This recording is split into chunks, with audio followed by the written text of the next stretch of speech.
My name is Drake Bell, and I came here today to tell my story. Welcome to MsMojo, and today we're looking at the time stars talked about some of Hollywood's darkest secrets and glaring issues. Everybody knew.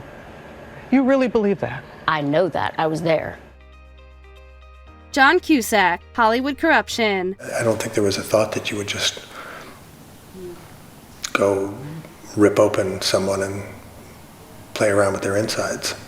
So, and I think that all seemed to change, I think, the last 15 years. Whether promoting films or lending his voice to various causes, John Cusack is known for his unfiltered and honest personality. During press for Maps to the Stars, which depicts Hollywood's celebrity obsession through a satirical lens, Cusack drew parallels with the film's real-world themes. But my parents always said, they wanted me to go to college. Where did you get in? Well, it's interesting because I got into NYU, right? But I only got in because I was a famous actor. My grades sucked. Speaking with The Guardian, the actor noted how easily the industry exploits the young and vulnerable, saying people are looking to turn their pain into beautiful art, but they also want to be famous. And there's so much money, so of course all the predators come in. There is a time in our lives and in our therapies when our eyes stray to the bags at the door. After we've wept, after we have suffered, after we've exhausted the fountain of memory and bloodied our hands on the walls of our parents' house. Cusack also condemned the business's internal misogyny, describing it as brutal for women who are deemed old before the age of 30, while men enjoy flourishing careers well into their 60s. Jennifer Lawrence, Hollywood's harmful beauty standards. Jennifer Lawrence shot to fame as the rebellious Katniss Everdeen in The Hunger Games. I volunteer as tribute.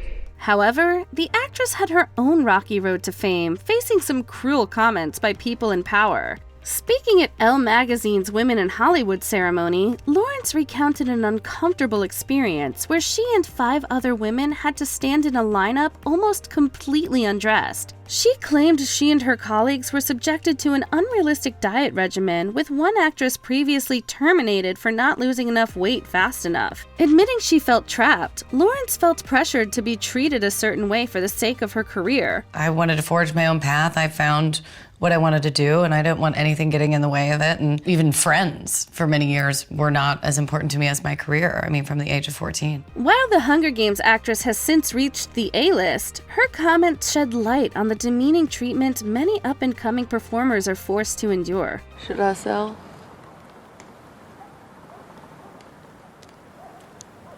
Please help me this one time. John Boyega, Disney's treatment of people of color.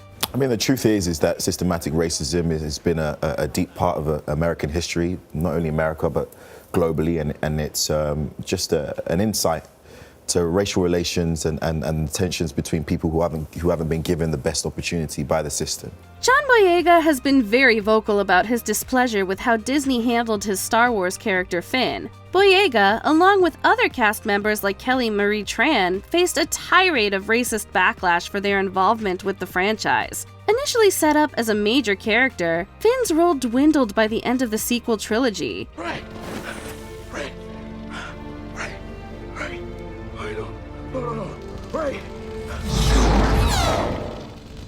Traitor! The actors called Disney out for promoting people of color in their movies without publicly supporting the actors portraying them. In an interview with GQ, Boyega blasted the company, advising them to not market a black character as important and then push them aside. And when you said, I'm going to quote you, what I say to Disney is, do not market a black character as important and then push them aside. I feel like they heard you. Yeah, but as they should, even if you want to remove race out of it, just from a business perspective, don't tease no black. You know what that does to black people, His comments contributed to discussions about Hollywood's lack of diversity, while calling for studio executives to take meaningful accountability within the industry. It gives other actors the ability to be able to say, okay, look, I'm not comfortable with this, or this is what's happened to this is the kind of support I need. And that for me is what I wanted out of everything. I wanted to be able to walk into a room, a black actor, whenever they feel some type of way, they can go to the studio head and say, this is how I feel, this is the support I need, and they can get that. It won't be a weird conversation. And me knowing that, I'm like, cool. Patricia Arquette, wage inequality. Patricia Arquette won an Oscar for her deeply moving performance in Richard Linklater's Boyhood. Just go and leave my picture! Aren't you jumping ahead by like 40 years or something? I just thought there would be more. She used her speech to touch on wage inequality, calling for equal rights for women in every profession, not just Hollywood. Although the actress was lauded for using her platform for a valid cause, it came at a price. Speaking with Entertainment Tonight, Arquette revealed her bold stance led to her losing out on work. They have to say to the woman, no, we paid you less because you don't have a diploma, or you sell less of this product, or you've worked for us for a shorter time. They have to show a tangible reason why they can pay this woman less than her white male counterpart in the same job. Clearly, not everyone in the industry was happy with her speech, which she was prepared for. The actress stood by her words, saying she knew there was going to be some drama, because it would cost people money. Taking a stand for what she believes in despite the risks, we respect that. All of that is true, and the strongest fair pay law was passed here in California since that speech with Jerry Brown and Senator Hannah Beth Jackson, and that's amazing. But that doesn't help the women in Kentucky, and that doesn't help the women all over that are struggling. We've got 33 million women and kids living in poverty with a full-time working mom. Rose McGowan, supporting the Me Too movement. Kickstarted by Tarana Burke in 2006, the Me Too movement exploded in 2017 after allegations against producer Harvey Weinstein came to light. Actresses like Alyssa Milano, Ashley Judd, and Rose McGowan were among its biggest contributors. But if I wanted to, I could have destroyed the known universe. I just didn't want to write a tell-all. It's for other people to say, but there are still complicity machines. There's still things being hidden.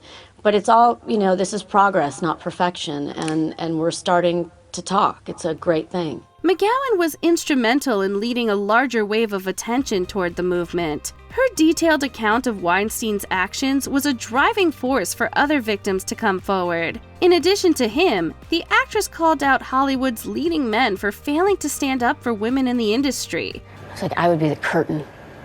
I would be the one that saw both sides, that nobody noticed, that was pretty and there just to be used and discarded when they were done.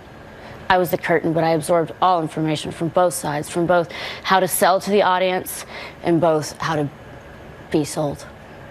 And you're pulling back that curtain. Why not? Despite attempts to silence her, McGowan refused to back down. Her efforts, along with those of other prominent names, laid the foundation for systematic change to ensure powerful men would no longer escape justice. Because there are so many good humans, men, women, on every spectrum that are just everybody's worked at those places that it'd be so great if it weren't for blah. Well, great, but blah also has their day in court. And I do believe these things can coexist, and I believe we're getting to be more adult, and we're having a collective conversation. That's all we need to do. Drake Bell, misconduct against network stars. Nickelodeon has faced scrutiny following revelations about toxic working environments on certain shows. In 2003, former dialogue coach Brian Peck was arrested for misconduct against one of the network's stars. While the then underage actor's identity wasn't disclosed at the time, the 2024 documentary series Quiet on Set revealed it as Drake Bell. I couldn't run outside, have my fun. I mean, what am I gonna call my mom and be like, hey, this just happened, can you come pick me up? I'll just sit here and wait. I had no car, I didn't drive. I was 15 at this time. In a tell-all episode, Bell spoke at length about the trauma he endured at Peck's hands. The actor's painful admission sent shockwaves in the industry, sparking long overdue conversations about the treatment of young actors. I was just on the phone to my mom. I just exploded. I have no idea what provoked it. I have no idea what happened, but I just screamed into the phone everything that had been happening to me. Although it led to a statement of support from Nickelodeon themselves, Bell wasn't impressed and dismissed it as an empty response. Gabrielle Union, racial discrimination. What message do you think that sends to anyone that has an issue with the very real racism and the lack of accountability? And it goes on and on and on.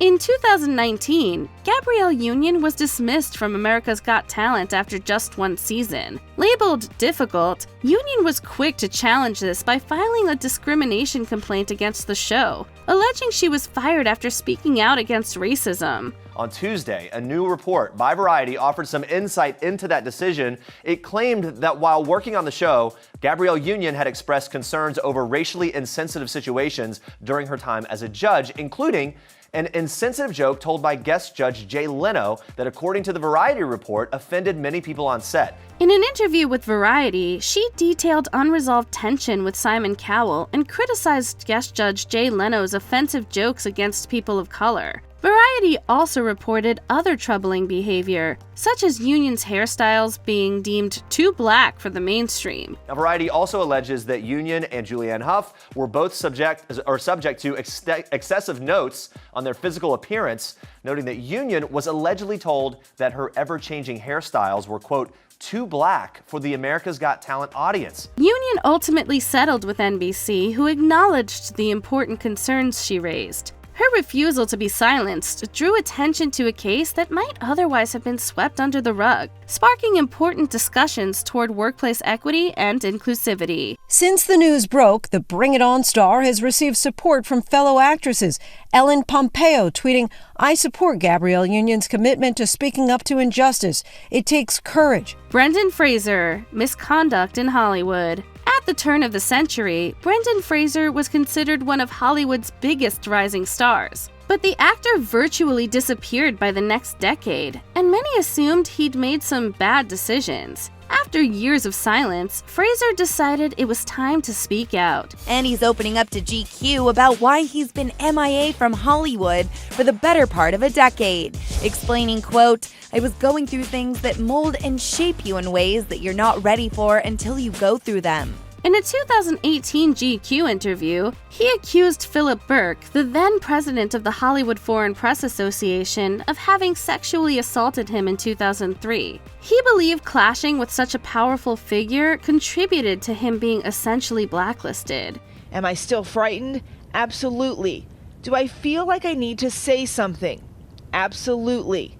Have I wanted to many, many times? Absolutely. Though frightened about the reveal, Fraser stood by his word, saying, "I just know what my truth is." With his Oscar-winning comeback and Burke's eventual removal from the HFPA, we're glad at least some justice has been served. Here's what he said about returning to Hollywood.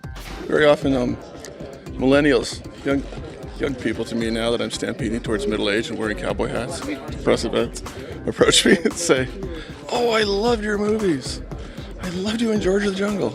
I was 4 years old." Corey Feldman, Hollywood's mistreatment of young performers. Among one of the most prominent child stars of the 80s, Corey Feldman didn't quite reach the big leagues as an adult. Instead, he became known for some scandals along with fellow former child star Corey Haim, who passed away in 2010. Feldman attributes his spiral to the toxic culture in the industry. Things were happening to both of us, not from anyone on the set, might I clear that up, but, outside elements. How did people not know when these are two, or did they know and they just weren't doing anything about it? I mean, I know he told a lot of people.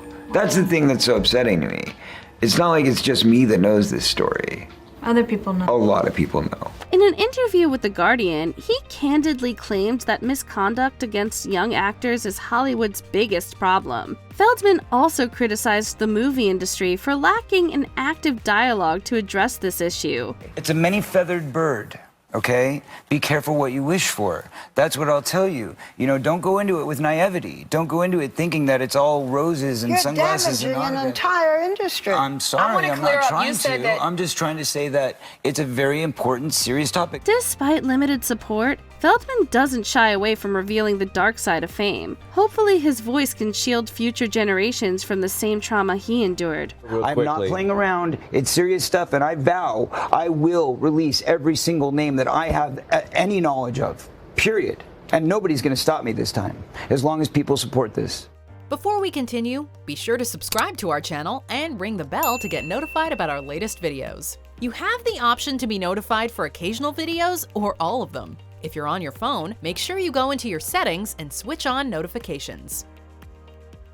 Marlon Brando, condemning Hollywood stereotypes of Native Americans. From westerns like The Searchers to animated films like Peter Pan, cinematic portrayals of Native Americans have been problematic for decades. At the 1973 Oscars, all eyes were on Marlon Brando to win the Best Actor award for The Godfather. However, he refused to attend as a form of protest, sending Sacheen Littlefeather to decline on his behalf. I was distressed that people should have booed and whistled and stomped, even though perhaps it was directed at myself. They should have at least had the courtesy to listen to her. But I think she did very well. Littlefeather, met with a mostly hostile reaction from the audience, announced Brando's stance on the fair representation of Native Americans in Hollywood. Although she didn't read his prepared speech, it was later published by the New York Times. All ethnic groups, all minorities, all non-whites. And people just simply don't realize, they just took it for granted that that's the way people are going to be presented. And in it, the actor expressed his hope for the country to believe in the inalienable rights of all people to remain free and independent. And people actually don't realize how deeply these people are injured by seeing themselves represented. Not so much the adults, because they're already inured to that kind of pain and pressure, but children. Is there an actor whose story resonated with you? Let us know in the comments. Throw somebody's, illegitimize them because they say they are a believer. It's just so arrogant, and in some ways hypocritical to me. Check out this other recent clip from MsMojo, and be sure to subscribe and ring the bell to be notified about our latest videos.